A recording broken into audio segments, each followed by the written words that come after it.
The first sliver of dawn, a faint, pearlescent blush, painted the eastern edge of Lily Chen's bedroom window. She didn't need an alarm clock.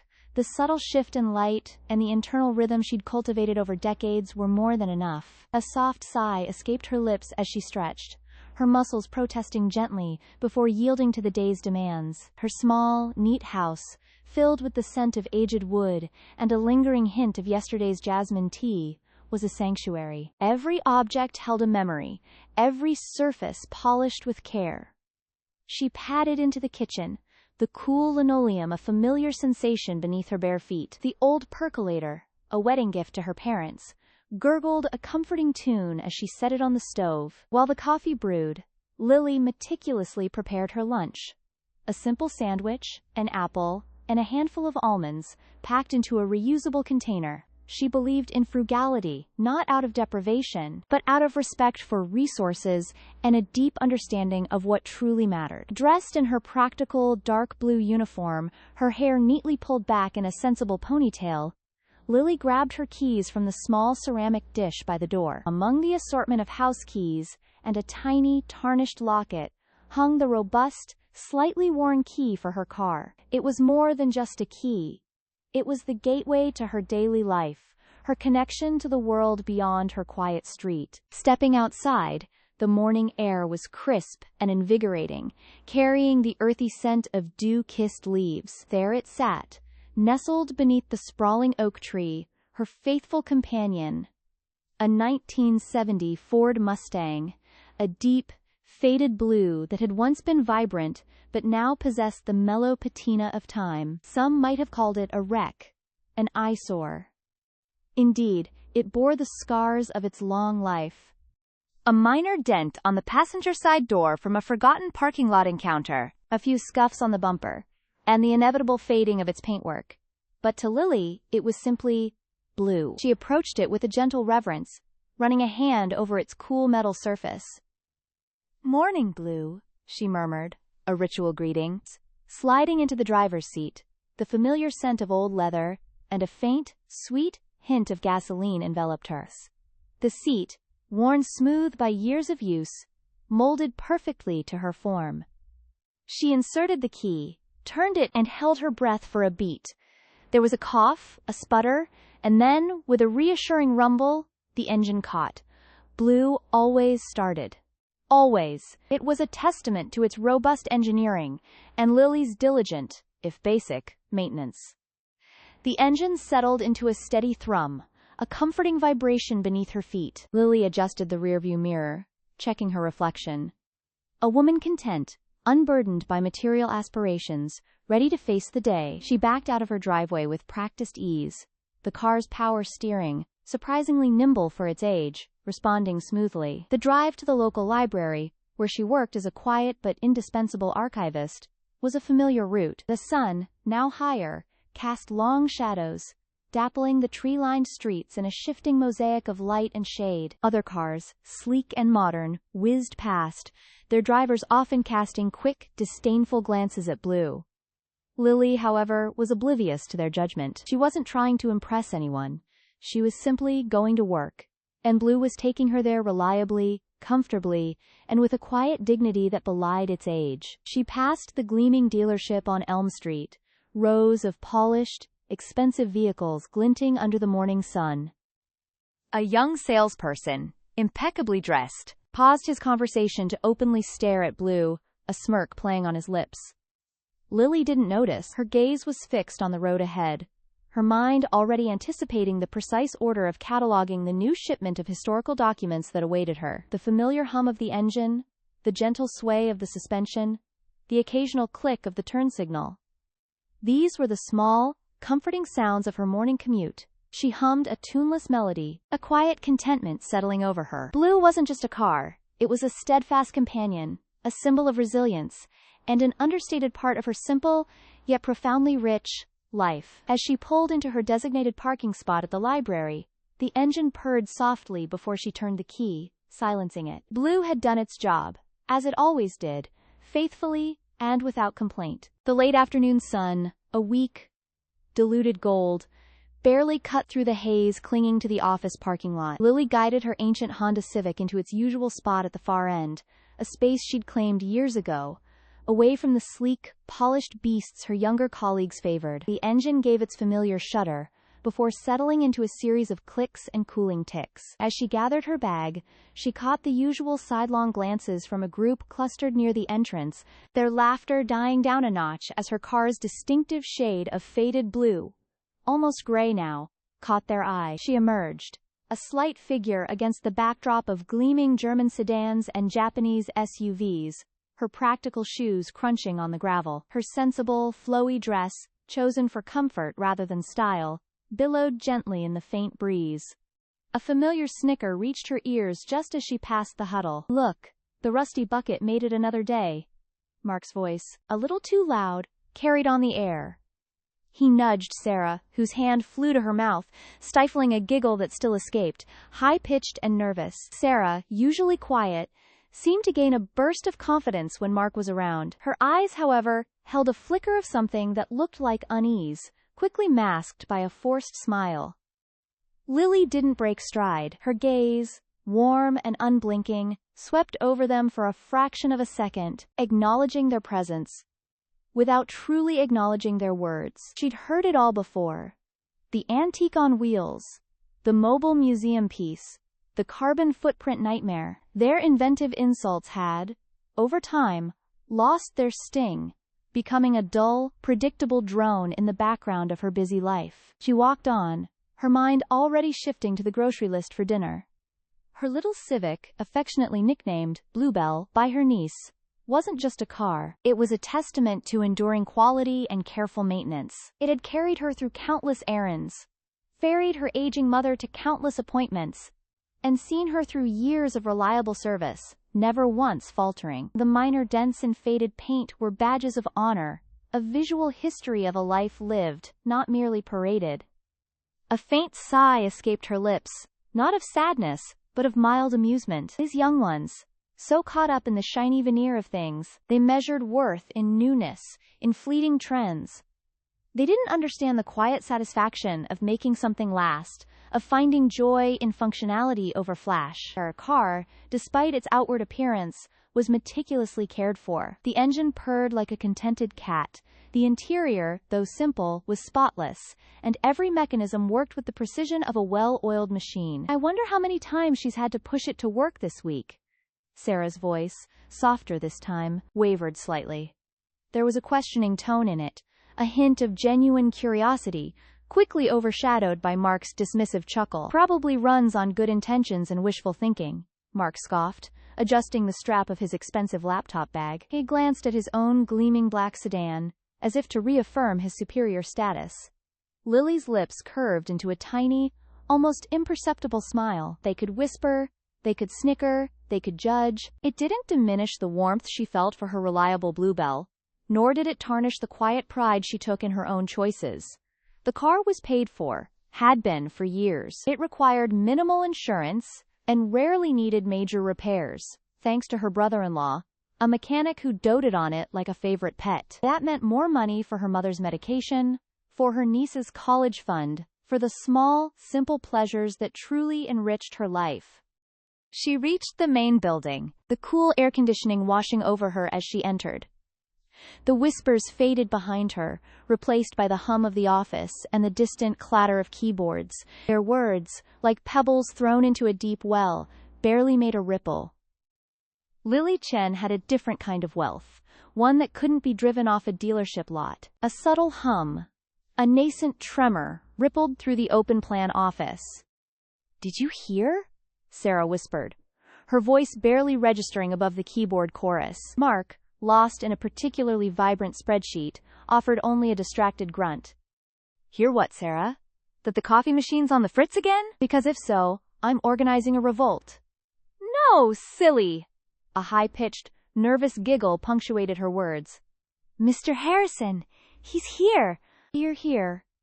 She vaguely gestured towards the executive wing, a glass-encased realm of hushed productivity that felt a world apart from their bustling bullpen. Mark finally peeled his gaze from the screen, a flicker of genuine interest eclipsing his usual detached amusement.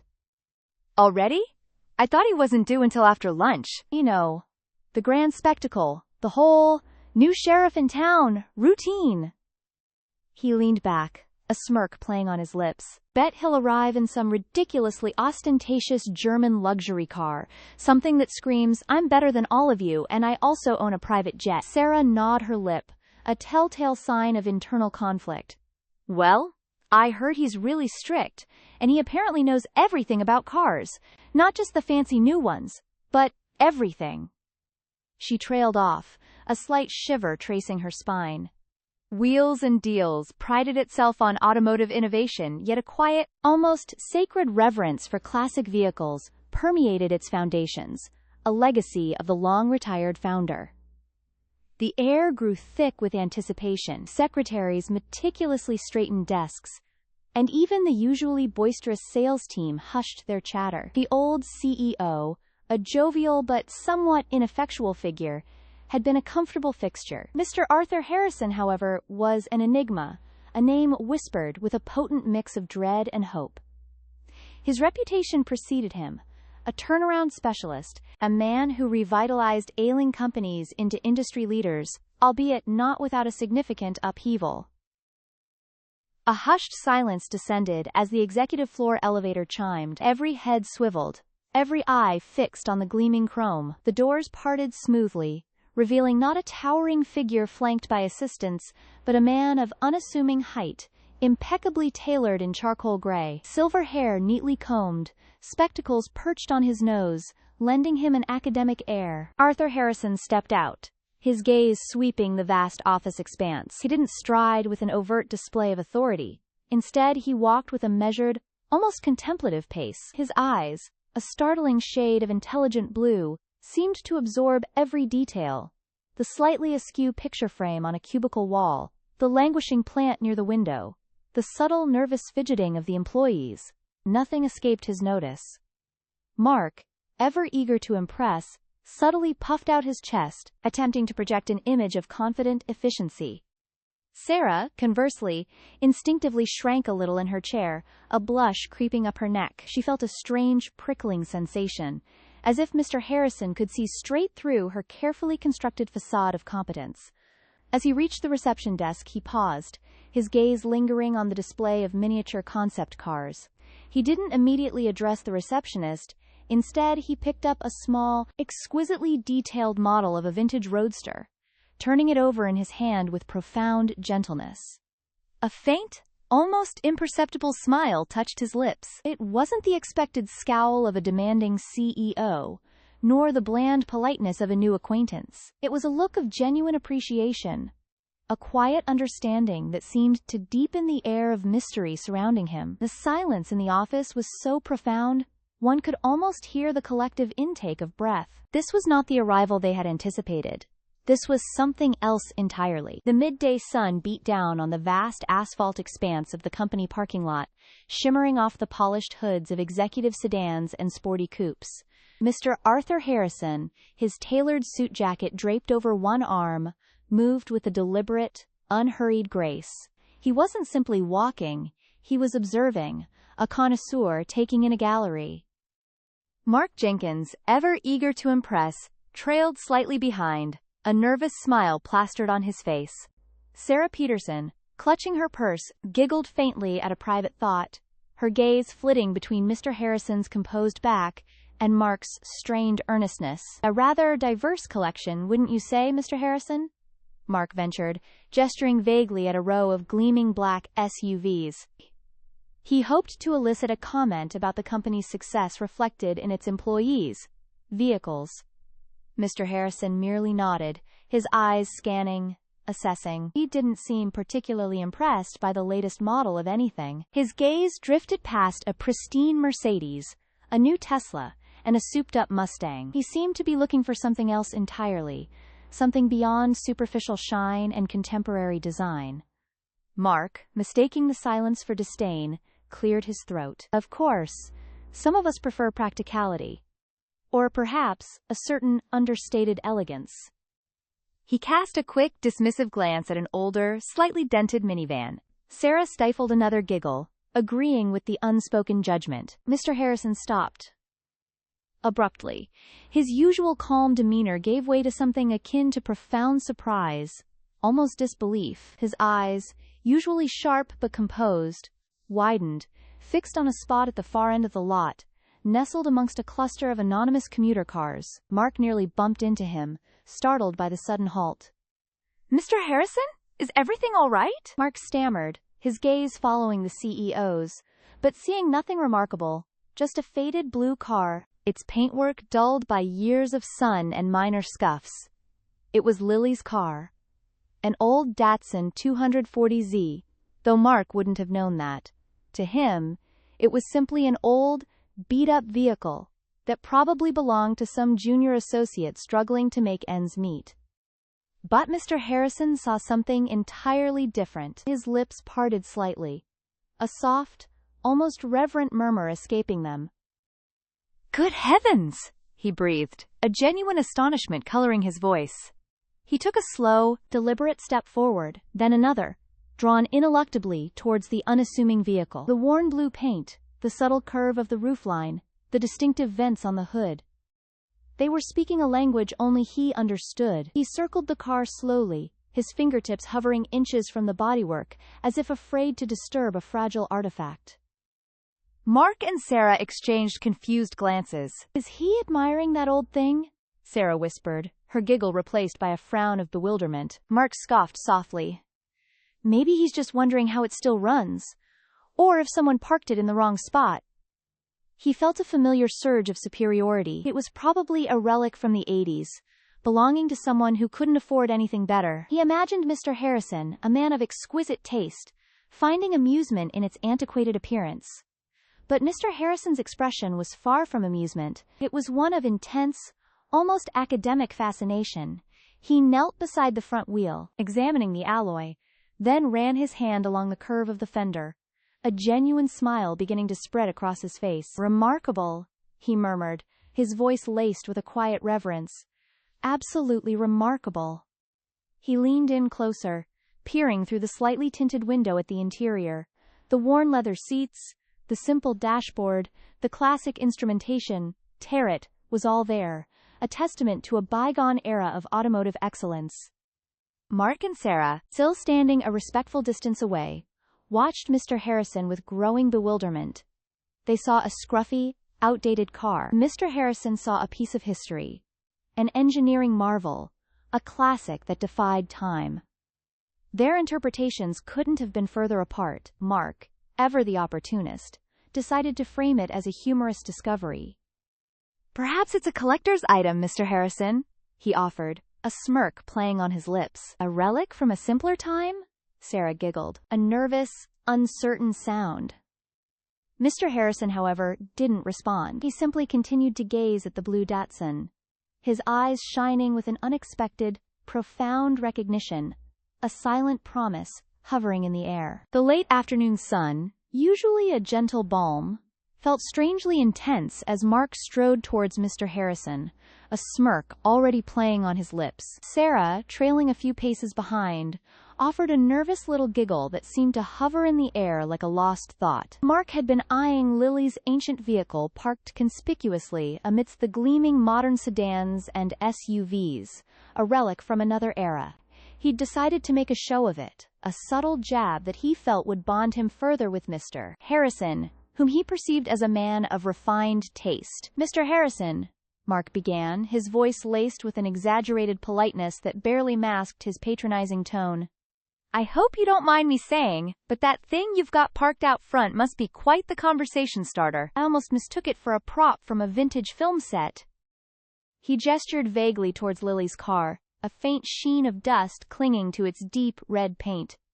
Sarah snickered again, her eyes darting between Mark and Mr. Harrison, a silent plea for approval. Mr. Harrison, who had been meticulously inspecting a display of new engine components, slowly straightened up. His movements were deliberate, unhurried, like a grand oak swaying in a gentle breeze. He turned to Mark, his gaze calm but piercing, a quiet intensity in his silver eyes. The usual easygoing warmth that often characterized his expression was absent, replaced by a cool neutrality that made Mark's smirk falter. Sarah's nervous giggle died in her throat. Indeed, Mark, Mr. Harrison said, his voice a low, resonant baritone that carried an unexpected weight. It certainly is a conversation starter, though perhaps not in the way you envision. He took a slow step closer, his eyes still fixed on Mark, a subtle challenge in their depths. Do you truly see nothing more than a prop in that automobile? Mark, taken aback by the sudden shift in Mr. Harrison's demeanor, stammered slightly. Well, sir, it's clearly quite old. A bit out of place, wouldn't you say? Especially next to all these cutting-edge designs. He tried to regain his footing, attempting a confident chuckle that sounded hollow even to his own ears. Sarah shifted uncomfortably, a flicker of unease crossing her face. Mr. Harrison's gaze remained steady, unwavering. Age, Mark, often bestows value, not diminishes it. And, out of place, is a subjective judgment. What one perceives as an anomaly, another recognizes as a masterpiece. He paused, allowing his words to sink in, the atmosphere around them growing taut with unspoken meaning. A small crowd had begun to gather, drawn by the unusual gravity of the exchange. Whispers rippled through the onlookers, a low hum of curiosity. Then, Mr. Harrison's voice dropped, becoming an almost reverent whisper that nonetheless carried clearly through the hushed space. That thing, Mark, is not merely an old car and a pant. It is a 1965 Aston Martin DB5, a pristine example of automotive artistry, a vehicle that transcends simple utility to become a piece of history on wheels. He paused, letting the name hang in the air, a name that resonated with power and prestige. A collective gasp swept through the assembled employees. Sarah's eyes widened, her mouth falling slightly open. Mark, for his part, looked utterly bewildered, his face draining of color. Mr. Harrison continued, his voice now gaining a quiet authority that commanded absolute attention. It is one of the most iconic cars ever built, renowned for its elegance, its engineering, and its undeniable legacy. To call it a prop is to misunderstand its very essence. To dismiss it as merely old is to overlook its profound significance. He then delivered the final, stunning blow, his words echoing in the sudden, profound silence. That thing, gentlemen and ladies, is a rare classic, meticulously maintained, and in today's market, it is easily worth several $1 million. The impact of his words was palpable. A wave of stunned silence washed over the crowd, followed by a torrent of whispered exclamations. Millions of dollars. For Lily's car. Mark's jaw hung open, his face a mask of disbelief and dawning horror. Sarah looked as if she might faint, her hand flying to her mouth. The old car, once an object of derision, now gleamed under the fluorescent lights, transformed by revelation into an unattainable treasure. Mr. Harrison simply watched them all, a faint, knowing smile finally touching his lips. Stepping from the cool, air-conditioned embrace of the community center, Lily still heard the faint, cheerful hum of the crafts workshop. The afternoon sun, though past its zenith, bathed the parking lot in a warm glow. She blinked, her eyes adjusting to the brightness, then noticed the cluster of people. Their heads were bent together in animated conversation around some focal point. Her brow subtly furrowed. An accident, perhaps?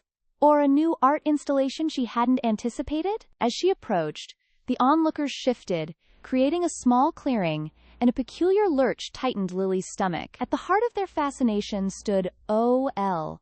Bessie, her own faithful sedan. Mark Jenkins, his usually slicked-back hair in disarray, was gesticulating wildly, a bewildered expression on his face. Beside him, Sarah Peterson, ever prone to giggling, had a hand clamped over her mouth, though her eyes were wide with a mix of shock and amusement. Then she spotted him. Mr. Harrison, impeccably dressed as always, by the driver's side door. A soft, almost reverent smile graced his lips. Unlike the others, who seemed to oscillate between disbelief and a strange sort of awe, he simply looked content. Is everything all right, Mr. Harrison? Lily's voice cut through the murmurs. The crowd turned, their gazes shifting to her. Some curious, others still disbelieving. Mark's jaw dropped. Mr. Harrison rotated, his smile widening. Ah, Miss Chen, perfect timing. He gestured expansively toward the car. I was just admiring your magnificent vehicle. Lily blinked. Magnificent? O.L. Bessie, with her faded paint and a perpetually sticky passenger-side window, was many things. Reliable, economical, a repository of countless memories, but magnificent had never once entered her vocabulary concerning the humble sedan. Magnificent? She echoed, a genuine note of confusion in her tone. She's old. Mr. Harrison chuckled softly. Indeed, old in the most exceptional way. This, Miss Chen, he began, his voice adopting a professorial cadence, is a 1965 Aston Martin DB5, a rare and pristine example, even with the years of, shall we say, loving use. He paused, allowing the words to settle. Fabled estate, its lineage, its craftsmanship, its historical significance, it's simply extraordinary. Lily felt a strange disconnect, as if he were describing a different vehicle entirely. An Aston Martin? She remembered her grandfather, a man of simple tastes, acquiring it decades ago. He'd merely called it a sturdy British car. To her, it had always been precisely that, a car, her dependable transport, nothing more. An Aston Martin DB5? Mark finally managed to squeak out, his face pale. But that's what James Bond drove. Mr. Harrison nodded, his eyes twinkling. Precisely. And yours, Miss Chen, is in remarkably original condition. The engine sounds smooth, the body lines are unblemished by major accidents, and the interior, though lived in, retains its authentic character. He took a deep breath, his gaze sweeping over the crowd. There are collectors who would pay a king's ransom for a vehicle like this. Lily's mind reeled. A king's ransom?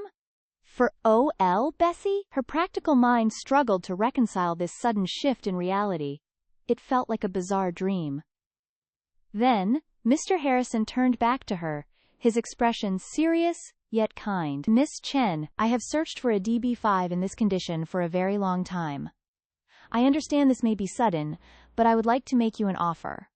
A serious offer. He paused, letting the weight of his words settle. I am prepared to pay you $3 million for this car. A collective gasp rippled through the onlookers. Lily's own breath hitched in her throat. $3 million. The numbers swam before her eyes, blurring into an incomprehensible sum. For O.L., Bessie? The car she had driven to grocery stores, to work, to countless family picnics? The car she had nearly sold for a few $1,000s just last month? Her astonishment was so profound, so absolute, that for a moment she couldn't speak. The world around her seemed to shrink, focusing entirely on Mr. Harrison's calm, expectant face, and the familiar yet suddenly alien silhouette of her old car. The crisp, white envelope felt impossibly heavy in Lily's hands, a stark contrast to the lightness she usually associated with paper. The university's crest, embossed in gold, seemed to shimmer under the kitchen light, almost taunting her with its promise. Full scholarship, tuition, room, board, and a generous stipend for living expenses. The engineering program she'd only dared to dream about. It was real. A dizzying wave of disbelief and elation washed over her, so potent it made her knees wobble. She sank onto the worn kitchen chair, the linoleum cool beneath her bare feet. Her parents, still at work, wouldn't be home for hours, leaving her alone with this monumental secret. A wide, unbidden smile spread across her face, chasing away the usual anxieties that clung to her like shadows. This wasn't just a scholarship. It was a ladder, a way out, a chance to build a future that wasn't dictated by the limitations of their present. But then, the quiet hum of the refrigerator seemed to amplify another sound, the faint creak of the garage door as a gust of wind rattled it. And with that sound, another reality set in, heavy and undeniable. The scholarship was generous, yes, but there was a crucial piece missing. The initial relocation, the countless small expenses that accumulated into a mountain for a family like hers, and the biggest hurdle of all, the one asset she possessed that held any significant value. Her gaze drifted to the window, picturing the dusty garage where old Bessie resided. Old Bessie, her beloved 1970 Ford Mustang Mach 1. She'd bought it with her first real paycheck. A clunker then, but a dream come true. She remembered the feeling of the worn leather steering wheel under her palms, the rumble of the engine, a comforting thrum beneath her feet. The day she'd driven it home, her younger brother Daniel's face pressed against the passenger window, eyes wide with awe. They'd spent countless weekends polishing its chrome, Daniel meticulously cleaning the wheels while she tackled the surprisingly plush interior. There was the summer they'd driven it to the coast, windows down, the salty air whipping through their hair, singing along to terrible pop songs on the crackling radio, or the time Daniel had been sick, and she'd driven him to the hospital late at night, the Mustang a steadfast, reassuring presence in the dark. It wasn't just a car. It was a vessel for memories, a silent witness to their shared history, a testament to her independence. A pang of sharp regret twisted in her gut. How could she possibly part with it? It was more than just metal and rubber. It was a piece of her soul, a symbol of everything she'd worked for. Yet, the scholarship letter lay on the table, a beacon of an even brighter future. It's just a car, Lily, she whispered to herself, the words tasting like ash in her mouth. A really old car. But it wasn't just a car, it was her car. She closed her eyes, picturing her mother's tired smile, her father's calloused hands. The extra money, even a fraction of what old Bessie was truly worth, could make a world of difference. It could pay for Daniel's tutoring, help with their parents, mounting medical bills, provide a cushion for the lean months. It could give them a glimmer of the stability she'd always craved for them. The internal battle raged, a silent war between heart and head. Sentimentality whispered of cherished memories, of the joy old Bessie had brought. Practicality shouted about opportunity, about a future where those memories could be made in a different, more secure way. This wasn't a choice between a new car and her old one. It was a choice between a cherished possession and a chance at a life-altering education, a pathway to truly help her family. She picked up the scholarship letter again, its promise still shimmering.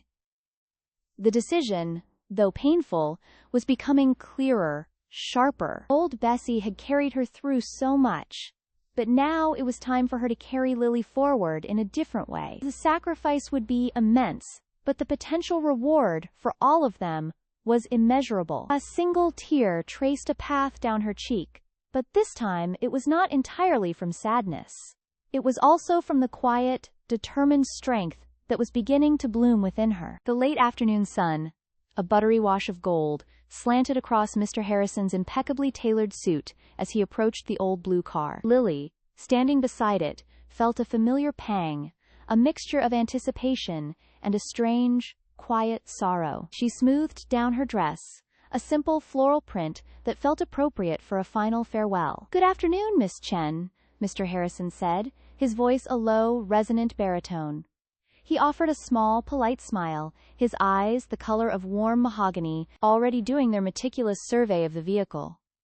"Ready to finalize our arrangement?" "As I'll ever be, Mr. Harrison," Lily replied, trying to inject a lightness she didn't quite feel into her tone. She gestured towards the driver's side door, which she had left slightly ajar. "She's all yours." He nodded, a thoughtful expression on his face. He didn't immediately reach for the door but walked around the car, his movements deliberate, almost reverent. His fingertips brushed lightly over the faded paint, then traced the curve of a chrome bumper. Lily watched him, a silent observer to his private communion with the vehicle. He paused at the front grille, his gaze fixed on the emblem, a faint smile playing on his lips. It was clear this wasn't just a transaction for him. It was an acquisition, a rescue.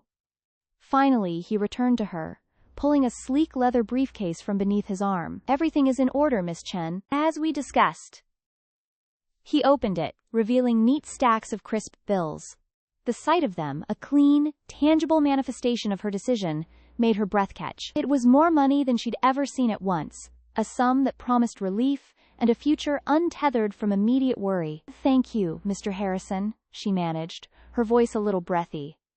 She extended her hand, and he shook it firmly, his grip surprisingly strong. The pleasure is all mine, Miss Chen. You've been a most gracious seller.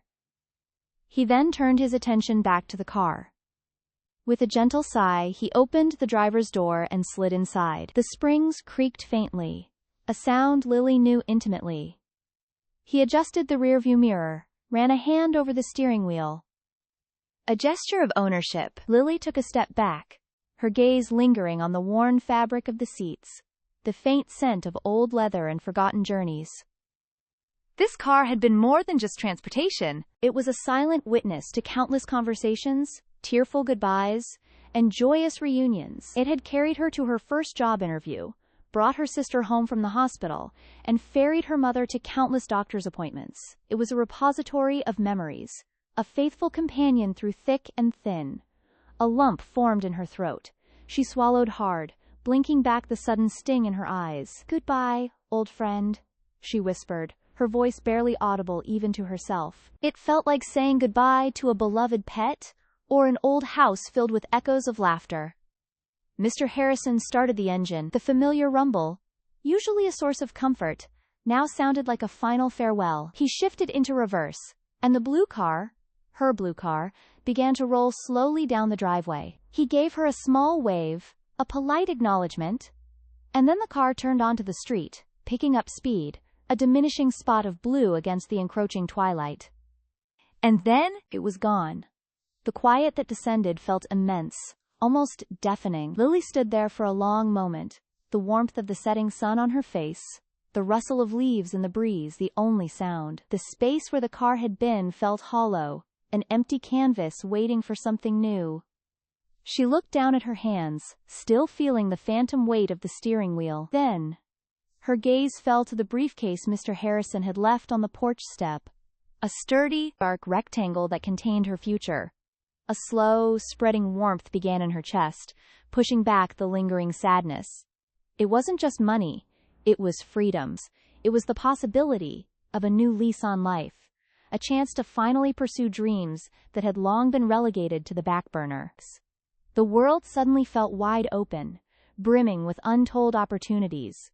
A new beginning, indeed. The aroma of roasted chicken, a comforting scent Lily had mastered over the years, permeated the small apartment. Her mother, perched on the worn sofa, knitted with a blur of motion that defied her age, while her father, spectacles low on his nose, meticulously arranged a stack of old photographs. Her younger siblings, still brimming with boundless energy, chased each other through the tiny living room, their joyful shouts a melody Lily had fiercely protected. "Dinner's ready," Lily announced, her voice bright.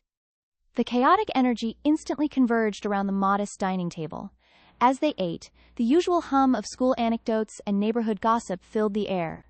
Lily awaited a lull, her heart thrumming with a secret she'd guarded for weeks.